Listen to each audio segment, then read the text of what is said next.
अयोध्या में बीजेपी की हार हुई है। प्रधानमंत्री वहां गए थे, राम मंदिर का बड़ा प्रधानमंत्री जी जहां जहां गए, महाराष्ट्र में जहां जहां आए थे वो सारी जगह हार गए, और इसलिए मैं मेरी पब्लिक मीटिंग में कह रहा था कि प्रधानमंत्री जी और आने चाहिए महाराष्ट्र में।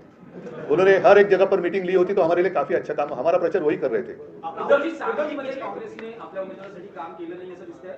विशाल पाटील यांचा विजय झालेला आहे. तर सांगलीच्या बाबतीत तुमचं काय मत आहे? सांगलीच्या बाबतीमध्ये उघड उघड दिसतंय आघाडीचा धर्म पाळला गेला की नाही पाळला गेला बघतंय, आणि त्यानुसार आमची पुढची पावले ठरतील. महाविकास आघाड़ी स्वागत करे थे विशाल पाटिल जर नाही, बघू ना आता काय होतं त्याच्यावरती.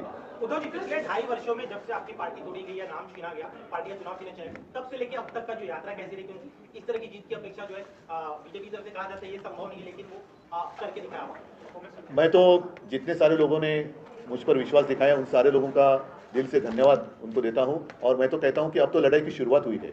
आपने जैसे कहा कि पार्टी तोड़ी गई, छीनी गई, मेरा पार्टी सिंबल छीना गया, यहाँ